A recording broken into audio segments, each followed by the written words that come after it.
Fala pessoal, tudo bom com vocês? Professora Dina Bacri do canal Exatamente Matemática para mais um pedacinho da teoria sobre geometria analítica. Vamos falar agora sobre posição relativa entre retas no plano. Que temos aqui, ó. Primeiro, posição relativa entre retas. Você tem que estudar qual é a maneira como as retas estão colocadas no plano. Se elas, qual dos casos que eu tenho aqui embaixo. Então, o que eu tenho aqui para o estudo dessa posição relativa entre duas retas do plano? Ele vai falar aqui, ó, considere duas retas R e S no plano e suas equações reduzidas no formato y igual a mx mais n, onde m é o coeficiente angular e o n é o coeficiente linear. Veja bem uma observação importantíssima que eu coloquei aqui para vocês. Ó. Para o estudo da posição relativa entre duas retas, é necessário escrever as equações reduzidas das retas envolvidas. O que é a equação reduzida?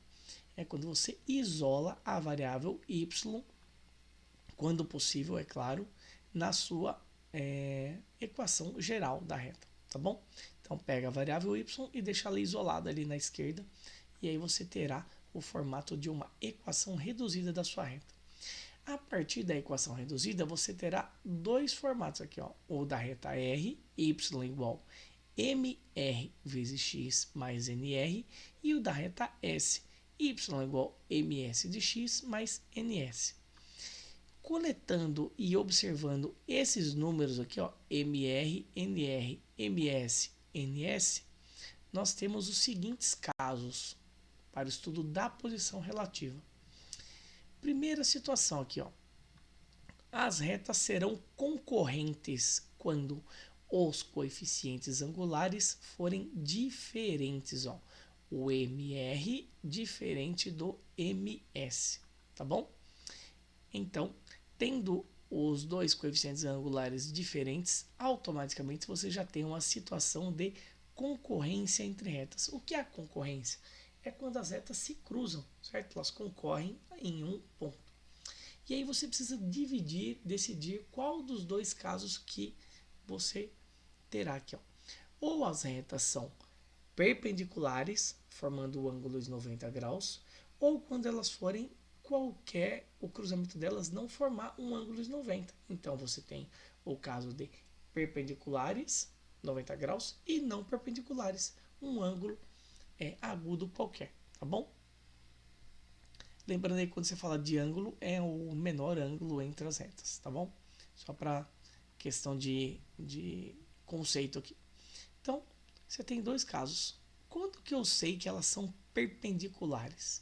Quando eu multiplicar os dois coeficientes angulares de R e de S e o resultado obtido for menos 1. Ou simplesmente você usar a seguinte ideia.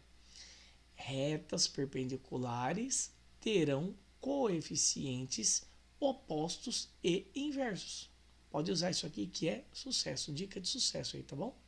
Então, se ele comentar em algum exercício sobre retas perpendiculares, saiba que os coeficientes angulares dessas duas retas serão sempre opostos, com o sinal contrário, e inversos. Você pega a fração e você inverte. Se for um número inteiro, você joga esse número inteiro para baixo e coloca o número 1 em cima, tá bom?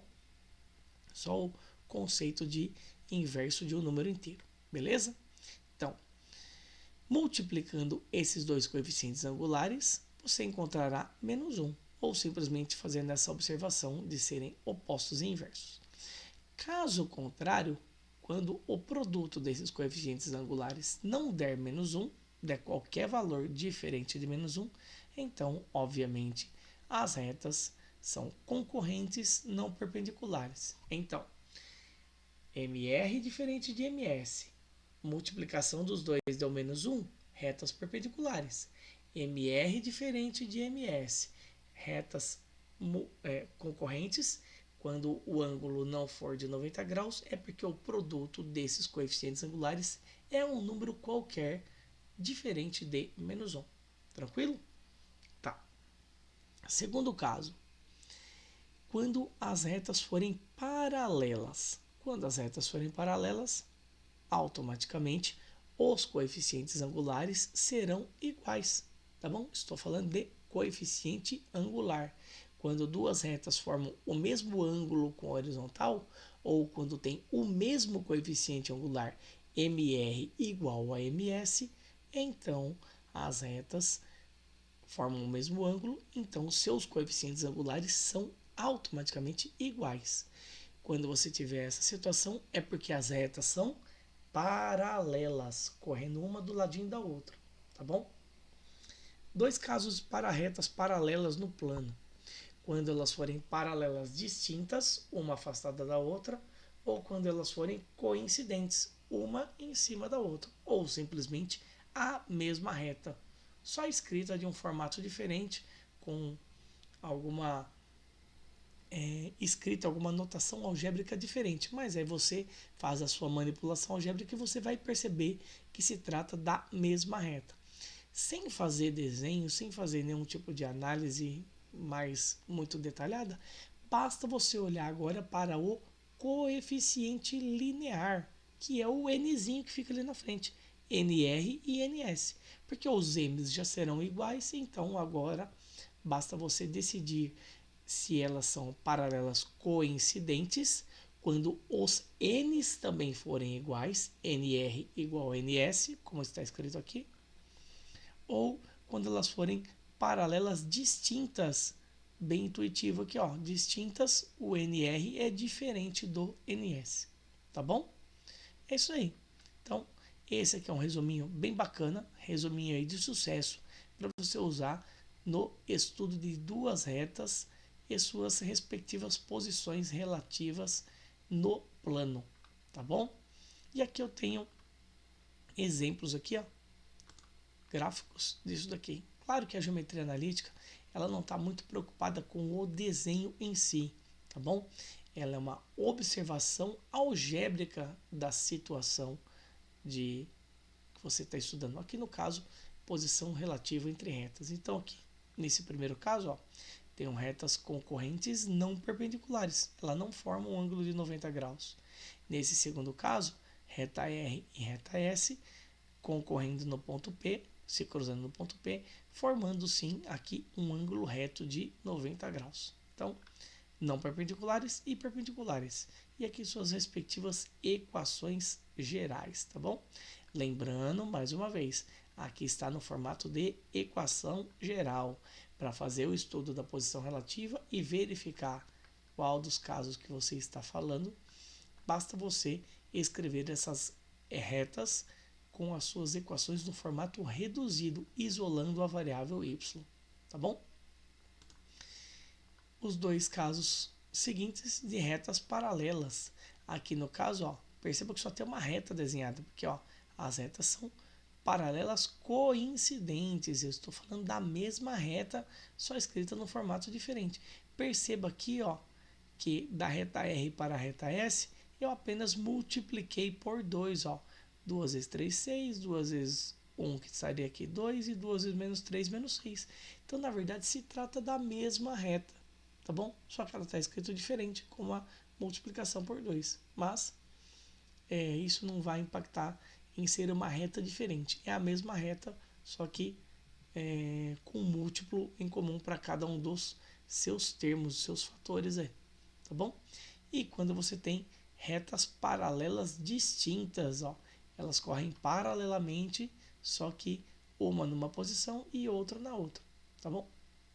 Então aqui você tem, ó, duas retas, perceba que é tudo igual aqui, ó. O x, o y, os coeficientes são iguais. Quem difere aqui é o coeficiente linear, no caso aqui, ó, esse menos 2 e esse menos 4, que é onde vai cruzar no eixo y, tá bom? Esses aqui são os casos de posições relativas entre retas, tá bom? Pode usar esse resuminho que eu coloquei aqui na primeira lousa. Vou voltar aqui, ó, pode deixar ele aqui. Se quiser dar um print aí e salvar, fica à vontade, que esse resuminho é um resuminho de sucesso. Sempre passo nas minhas aulas para os meus alunos e eles fazem um uso bem significativo disso daí para estudo de posição relativas de duas retas no plano, belezinha? É isso aí. Se você gostou desse vídeo aqui, deixa seu comentário aqui embaixo, seu elogio. Se você não entendeu alguma coisa, pode deixar também os seus comentários que eu volto para responder e tirar a sua dúvida, tá bom? Espero que tenham gostado, que tenham entendido. E aí, aqueles nossos 3 famosos Cs, quem são? Ó, curta, comente e compartilhe esse vídeo. Clica aí no sininho para ativar notificações e receber avisos de novos conteúdos aqui no canal. Inscreva-se também no canal Exatamente Química do professor Bruno. Muito obrigado pela sua atenção. Um abraço, valeu!